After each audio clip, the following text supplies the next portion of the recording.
Bom dia a todos, nessa linda sexta-feira, acho que é a última sexta-feira do mês de maio, né, de 2025. Hoje a gente vai falar sobre o fenômeno da coisificação. Coisificação, quando nós, Homo sapiens, né, a última espécie dos humanos, a mais moderna espécie de humanos, aquela que é dotada de inteligência, de uma linguagem inteligível, de uma capacidade cognitiva alta, capaz de resolver problemas, se torna uma coisa, como o pecado nos coisifica, quando se furta o valor e precifica-se a nossa identidade, né?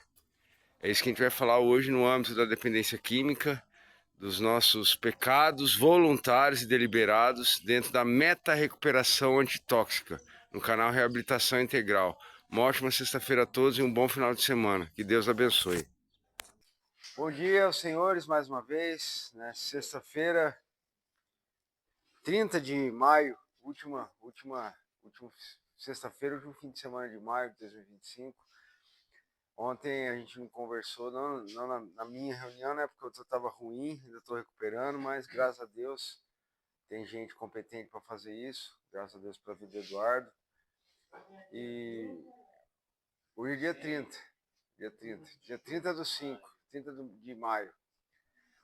Anteontem, a última conversa que a gente teve foi sobre o algoritmo da adicção, né? A gente falou sobre uma lógica perfeita da nossa paixão. Qual que é a nossa paixão? A nossa não, uma paixão, a paixão da carne, pelas coisas que nos destroem, que nos fascinam os olhos, que roubam a nossa atenção, que roubam a nossa alma, roubam a nossa vida, roubam a nossa atenção, roubam todo um processo que às vezes está caminhando para o lado certo. Hoje, a gente vai falar de uma coisa que às vezes a gente nem se tocou, que nós nos tornamos ou que a gente já foi algum dia, né? O fenômeno da coisificação. Uma coisa. Fala, Edivaldo. Logo cedo ele já tem uma. Fale.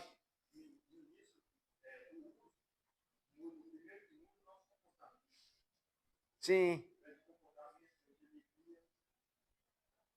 Tá, você está falando do que a gente perde, do que eu falei antes, né? Do ponto a ter sim.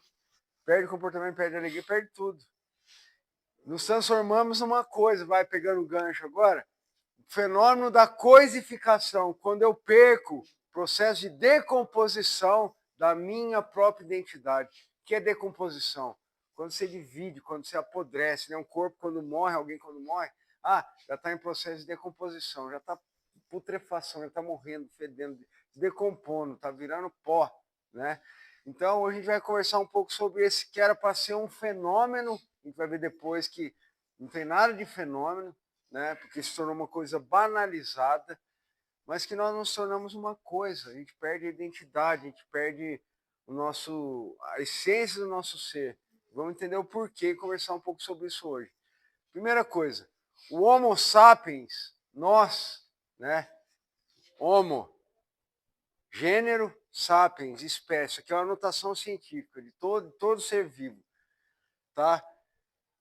Nós somos a mais moderna versão do gênero Homo. Nós somos a versão mais moderna tem o Neandertal, tem o homem não sei o que, tal, chegou o Homo sapiens. Homo sapiens, sapiens é homem sábio, sapiens é sabedoria. Por que a gente é sábio? Por que fala que a gente é sábio? Porque a gente tem capacidade de resolver problemas, temos uma alta inteligência cognitiva, temos uma linguagem, a gente sabe falar, a gente desenvolve línguas e dialetos para se comunicar, né? Mas por ironia, nós queremos para ser o top, né, da criação, o top da cadeia do reino animal, muitas vezes por conta do nosso próprio pecado, pelo abuso das nossas vontades, que é o termo que eu gosto de falar, pela nossa adicção, nós nos prendemos e nos subjugamos e nos transformamos e evoluímos a uma coisa, a um animal, ao subnível animal, muitas vezes, né? A característica é essa que eu falei para a gente agora. Alta inteligência, linguagem inteligível, e nós fazemos o contrário. Nós tivemos uma origem extraordinária.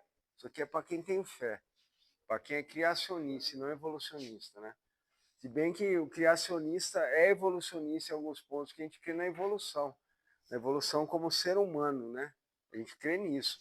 Mas na origem das espécies, ó, Deus disse, ó, faça, tá, criou um monte de coisas nos 5 primeiros dias, e no 6º dia ele falou, façamos o homem a nossa, falou disso ontem, hoje, acho que foi, a nossa imagem, a nossa, Deus Pai, Deus Filho e Deus Espírito Santo, façamos a nossa, então nós somos a primícia, né?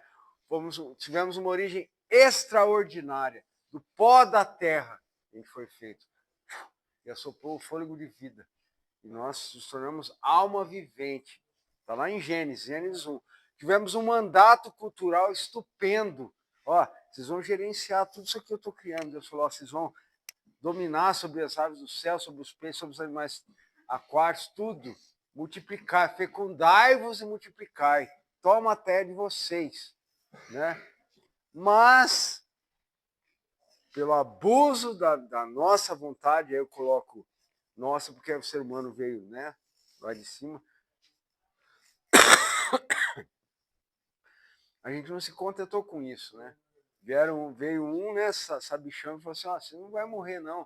Você pode fazer isso, vai ser igualzinho Deus. E semeou a discórdia, né, a discórdia entre o homem e Deus, e ele foi lá e provou do fruto. E então esse mandato cultural, essa origem extraordinária, foi transformado, foi destituído, caído e decomposto. Por quê? Porque a partir dali a morte entrou, as dores entraram, as feridas entraram, a decomposição do ser humano tomou lugar.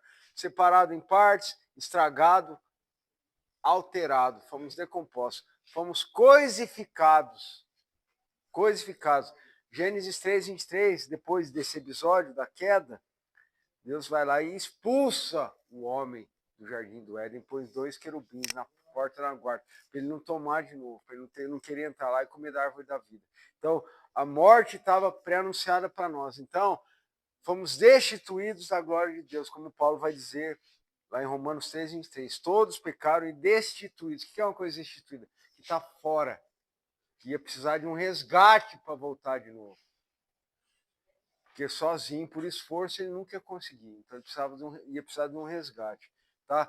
Então, dentro disso, as coisas ficaram incompletas, incompletude das coisas. A partir daí, passamos a ser medidos e ou reconhecidos não apenas pelo que somos, mas pelo que temos. Hoje em dia, se você falar, quem é você? Se você falar que você é filho do deputado, se você falar que é filho de fazendeiro, se você falar que é doutor, não sei o que, você é alguém. Se você falar que você é, sem querer desprezar, ouçam bem, sem demérito nenhum, eu sou filho do pedreiro, do Joãozinho. O Joãozinho é o melhor pedreiro da cidade, ele não fica sem eu falo isso do seu João, lembrando agora, o pedreiro construiu a casa do meu pai. Ele tem uma agenda, um caderninho dele que está lotado. Você não consegue achar uma data para ele ir lá na sua casa, de tão bom que ele é. Porcelanato e tal, acabamento. O cara é top, ele e o filho dele. Não, tem dinheiro, ganha dinheiro pra caramba, mas ele chega simples, na humildade, aquela roupinha tranquila, tira a bota, põe a botinha de trabalhar dele, chapéuzinho, aqueles bonezinho de propaganda de político. Aí ninguém bota fé no cara, o cara fala, sou pedreiro, o cara é tratado como um. Entendeu? Nós somos mensurados, tratados e medidos de acordo com as nossas posses, de acordo com o nosso título. Né? Nobreza, o ralé, né? Aquela coisa. Então, o processo de decomposição, a gente vai falar agora, de perda da nossa própria essência, quando eu me torno uma coisa, perda da essência, eu me torno uma coisa, coisificação, entre aspas, que esse nome não existe, né? É um adendo que a gente coloca para ilustrar uma situação. Então, esse processo, ele começa quando? Quando os meus desejos, aí começa lá atrás, eu acabei de contar a história do Jardim do Éden, que não é história, né? É uma história, só que não é historinha triste, é a nossa história, é a história do homem, né? Para quem tem fé. Eu sempre falo isso. E esse processo começa quando meus desejos e minhas vontades são maiores do que a minha consciência. Me ajude, Edivaldo.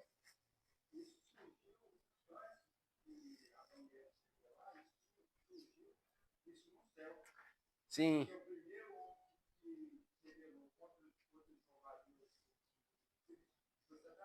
Sim, mas ele não era homem. Ele era anjo. Aí é outra história. Eu tô falando. Sim, não, a primeira criatura. Eu entendi o que você falou. Boa colocação, mas a gente não tá falando de lapsurianismo, supra, essas coisas. Se foi antes ou depois, mas a gente está falando do homem, do homem. Então, quando nossos desejos e vontades são maiores que a nossa consciência. Por exemplo, já que você tocou, Deus falou assim, ó, de toda a árvore comerás, mas o fruto da árvore do bem e do mal não. Mas a minha vontade, meu desejo foi maior do que a minha consciência. Eu sabia que eu não podia, mas eu fui lá e fiz. Aplicando para nós hoje. A gente sabe o que a gente pode fazer, o que a gente não pode. A gente sabe o que a gente deve fazer, o que a gente não deve fazer. Não é porque eu sou de uma religião, outra não estou pegando religião, estou falando de espiritualidade, estou falando de uma coisa que, do bom senso, a lei da consciência. Eu sei que eu não posso pegar uma faca aqui e matar um cara na rua. Eu sei disso.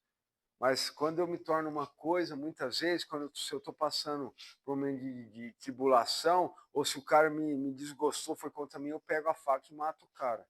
Aí eu me torno uma coisa. Né? Começa esse processo quando a minha vontade, quando a minha insanidade é maior que a minha consciência. Impulsos, estímulos e instintos. Quando isso tudo, seu Evânio, por favor, me ajuda. Quando os impulsos, estímulos e os instintos são maiores do que a razão. Maiores do que a razão. Quer dizer, o animal dentro de mim fala mais alto do que o racional. O animal dentro de mim, a minha vontade, o meu desejo é maior, desenfreado e é maior do que a minha razão, a minha sanidade, a minha racionalidade. A inteligência egoísta do eu. O eu quero, me dá! A gente vê aí. A inteligência egoísta do eu. A gente fala, mas a gente é assim também. Só que em outra proporção, guardadas as proporções, quando a gente está fazendo a nossa vontade. Quando a gente quer beber, quando eu quero me entupir de cocaína, de crack, quando eu quero me masturbar à vontade, quando eu quero ir contra algum preceito, quando eu quero apostar e ponho em falência e não penso em nada da minha família, quando eu quero comer até passar mal, até estourar e não penso na minha saúde física, quando eu quero ser tão belo que não importa, eu gasto dinheiro com plástica, eu compro os produtos mais caros. Tá vendo tanto de coisa? Não é um nicho só, como abre. Quando eu quero ter um carro melhor para sair e pagar de barão, eu não tenho nem dinheiro, eu não tenho dinheiro nem para pagar meu aluguel, mas meu celular é um iPhone 27. Nem sei se tem iPhone 27. Deve estar no. 16. Eu já amplifiquei porque cada mês, cada trimestre sai um, né? Diferente. Sai de ouro, de prata, de bronze. Então eu não tenho dinheiro nem para pagar meu aluguel, mas eu tenho um iPhone top, do mais foda, com perdão da expressão. Né? Então, tá dentro dessa vontade. Meus desejos e minhas vontades são maiores que minha consciência. A inteligência egoísta do eu. Eu vou citar de novo um livro que eu citei quarta-feira. A Morte da Razão, do teólogo e do filósofo Francis Schaeffer. Nesse livro, ele mostra o conflito entre o cara que, na nossa geração, nessa geração pós-modernista, que é regida pelo abuso das vontades, como o desejo é mais importante do que a razão. Como o desejo, a vontade tem que ser sobreposta a tudo que é bom, tudo que era normativo antes. Não presta mais. Aí vem os conceitos da relativização, da pluralidade. Mas depende. A sua verdade é a minha verdade. Então, nesse livro, o Schaeffer, ele tenta integrar o racional e o irracional dentro da gente, ter esse equilíbrio. Para eu saber a minha consciência, tá? Vou trabalhar a minha consciência. Para eu não precisar matar ninguém, para eu não precisar fazer o que eu quero fazer, para eu não me prejudicar, para eu não dar tiro no meu próprio pé. Ele tenta fazer com que a gente compreenda mais profundamente a nossa realidade, que é uma coisa profunda. As percepções que a gente tem e a realidade qual que é. Ele tenta fazer uma junção para a gente viver o presente século justa e piedosamente, usando as palavras de Paulo em Tito agora. Ó, educa a sua cabeça, educa o seu coração, a sua mente, para viver de maneira justa e piedosa. Renega as paixões da carne, renega a adicção. Renega, que quer dizer, não quero mais esse algoritmo que só está arrebentando comigo. Essa programação do pecado, que me comanda, que dirige a minha vida, que monta em mim e fala, vai, vai, vai, vai, vai, vai, vai. E você vai. E você é guiado assim, igual uma marionete. Esse é o algoritmo que a gente conversou na quarta-feira. Então, esse processo de codificação começa quando o meu desejo, minha vontade é maior que a minha consciência, quando nós somos adeptos e concordamos com uma nova e cruel métrica dominante. Você é medido pelo que você tem, pelo que você é, como eu falei agora há pouco. Quem que é você? Ah, eu sou médico. Não, você não é médico. Medicina é o que você pratica. Eu sou advogado, não, advocacia é o que você pratica. Mas quem é você? Quem é você atrás da medicina? Quem é você atrás do terapeuta? Quem é você atrás do estudante? Quem é você atrás do pedreiro? Quem é você atrás do chapa? Quem sou eu? Quem sou eu? O homem é definido a partir de coisas que ele possui, de bens materiais. Eu sou filho do fazendeiro, eu tenho tanto. Pelo dinheiro dele, pelas posses dele ou pelo que ele faz. O homem não é isso. Tá? Quem é você? Quem sou eu? Eu sou um médico, eu sou um estudante, eu sou um alcoólatra. Não, você é uma pessoa que se tornou alcoólatra. Condição. Você escolheu se tornar alcoólatra. Eu sou um nóia. Não, você se tornou um nóia. Você não pode ser taxado, rotulado por isso. Aliás, não é que você não pode. Você não pode permitir que isso aconteça. Agora, se a sua vida condizer com isso, aí vão falar o que quiser de você. Você está dando brecha, você está dando vazão para isso. Eu sou um nóia. Quem sabe o que é, quem sabe o que é, quem sabe o que quer. E fica mais fácil, quando você sabe quem é você, dizer não para o que você não quer. Eu vou voltar de novo para aquela frase do gato risonho, né? Que falou do filme Alice no País das Maravilhas, aquele desenho, aquele gatinho risonho que aparece, do Lewis Carroll. Para quem não sabe para onde ir, qualquer caminho serve. Para quem não serve para onde quer ir, qualquer caminho serve. Ou seja, qualquer coisa serve para quem não sabe o que ou quem é. Qualquer coisa serve. A dificuldade te suprime, que tanto faz. Então, o que é difícil para você te suprime, te aperta, te encolhe. Né? Eu lembrei do texto agora, de Números 13, quando o povo de Israel, o povo escolhido de Deus, está no deserto e estão chegando perto de Jericó, perto de Canaã. Canaã, que era a terra prometida que mana leite e mel. E aí Moisés falou assim, ó, escolheu 12, vai os 12 lá e espia a terra para mim, vê qual que é desse lugar que a gente vai tomar. A gente vai chegar e vai tomar, porque é promessa. Foram os 12. Aí eles voltam um tempo depois, 10, ficam dois de lado assim, vem 10 e falam assim, ó Moisés, lá é uma terra realmente mana leite e mel, tem cacho de uva, que precisa de 2 homens para carregar o cacho de uva, de tão nervoso que é o negócio, é uma terra abençoada. Só que lá tem gigantes, lá tem pessoas que são violentos, aí começa a catalogar as dificuldades. Pá, pá, pá, pá, pá. Não tem como entrar lá. Em suma, né? Resultado não tem como.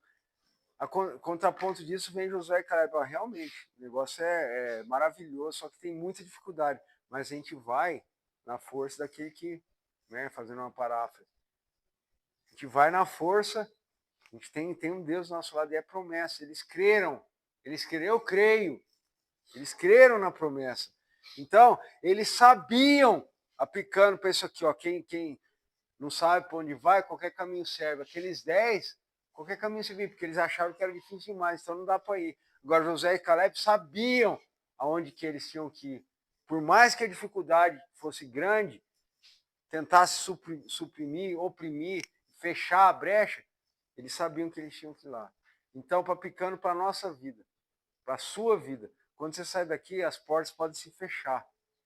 A desconfiança, as dificuldades, os rótulos, mas não fique parado, não fique estagnado, não esmoreça, não baixe a cabeça, enfrente os seus problemas, enfrente a realidade, não seja medido ou rotulado por essa métrica que o mundo fala, você é um nóia, você é um vagabundo, você é um sem vergonha. Eu posso ter sido um nóia, um vagabundo, um sem vergonha, um ladrão, o que quer que seja, mas eu não sou mais.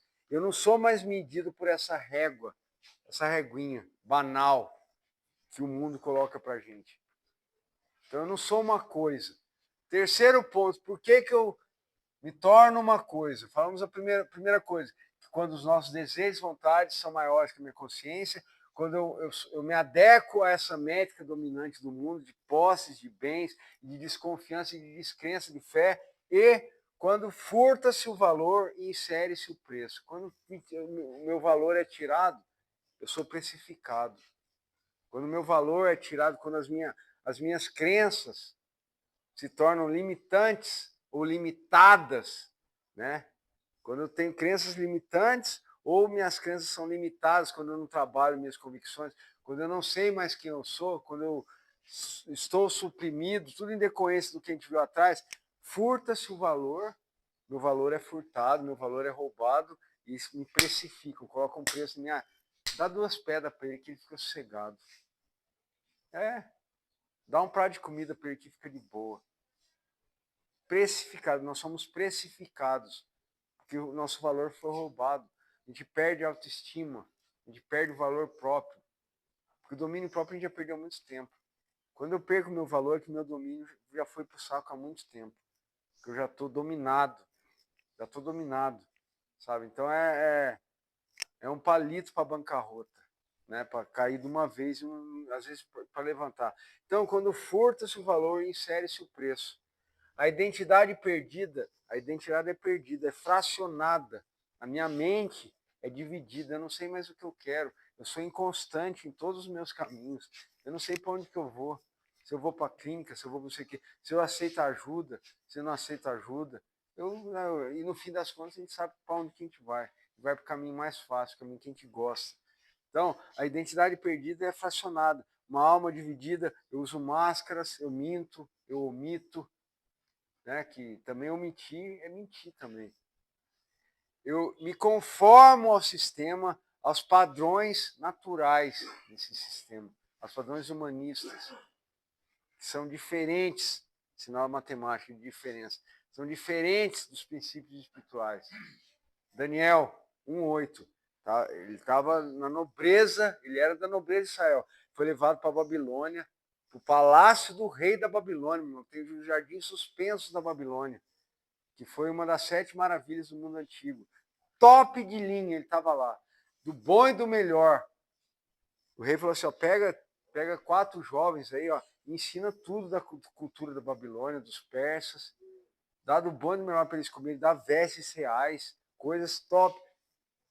Daniel, aí fala assim, ó, Daniel, e vem, olha assim, fala assim, ó, Daniel não perdeu a identidade dele. Resolveu Daniel firmemente não se contaminar com as finas iguarias do rei. Ele resolveu uma decisão do coração. Ele não perdeu a identidade dele, mesmo em outro lugar, mesmo com as facilidades que o mundo estava propondo para ele, mesmo com os prazeres, com tudo.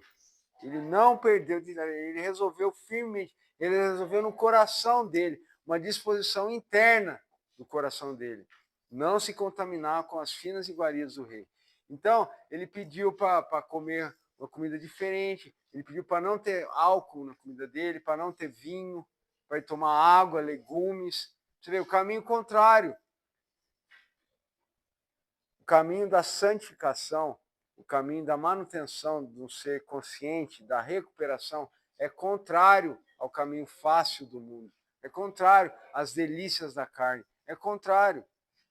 Quando eu sou furtado da minha essência, Daniel não foi furtado da essência dele. Ele permaneceu. Mas quando eu sou furtado da minha essência, eu me torno um produto, eu me torno um número, eu me torno um escravo, eu me torno uma coisa. Judas 1:12 vai falar assim, ó, esses aí que ficam se refestelando, festejando nos banquetes dos prazeres, são como rochas submersas, nuvens, ventos, não sabe para onde vai. Coisa, se torna uma coisa quando o meu valor é roubado. Judas. Quando esses indivíduos, sem o menor constrangimento, a gente chega uma hora que não está nem mais aí para nada, né? Participam das suas refeições e banquetes, são como perigosos recifes, pedras, rochas submersas. Sim, são como pastores que só preocupam consigo mesmo, nuvens que passam sobre a terra sem dar chuva, árvores que não dão frutos, foram arrancadas, são como ondas violentas do mar, espalhando sujeira, espumas, estrelas sem rumo, condenadas sempre à mais profunda escuridão. Uma coisa, você não sabe o que é. Eu me torno nisso. Para a gente fechar. Fenômeno da coisificação. Fenômeno, a gente sempre lembra do Ronaldinho, né, do 9, né? Por que ele é um fenômeno? Porque ele era diferente, velho. Ele era diferente de todo mundo da geração dele. Ele era diferente, ele era mesmo. Ele era um fenômeno. Uma coisa diferente. Agora, o fenômeno, geralmente, é um acontecimento raro e surpreendente. Mas a coisificação banalizou esse conceito. Porque não é mais fenômeno. Isso aqui, quantos aí se tornaram uma coisa, se perderam no meio do caminho? Quantos amigos meus, quantas pessoas são vendidas? Não tem valor, tem preço. Não tem valor. Tá vendo a diferença? Eu tenho valor, eu não tenho preço. A minha fé não tem preço. Ó, pra você ver. Você tem valor ou você tem preço? Essa é a pergunta. Você pergunta, eu não tenho valor, eu tenho preço. É diferente. Para Deus, você tem valor. Você não tem preço, porque o preço já foi pago na cruz. E a gente não tem como pagar nunca aquele valor. O preço foi alto demais. E foi pegado na cruz. Assim, a dívida que era contra nós, que nos era prejudicial, foi encravada na cruz, na morte dele, para libertar, para a gente não se tornar uma coisa. Então, resgate, restaure, renove a sua identidade. Renove. Isso aqui serve até para quem está sem documento. Quando sai daqui, ó, renove a sua identidade. Cidadão, eu sou esse aqui, ó. Para dar um up para a gente. Mas serviu para isso, mas estou falando espiritualmente. Resgate, restaure, renove a sua identidade. Hoje é o tempo oportuno. Hoje. Você não é algo, mas sim alguém. Você não é algo, mas você é alguém. Beleza? Fique com Deus. Hoje à tarde, reunião de partilha. Oração de serenidade. Deus, conceda-me a serenidade para aceitar as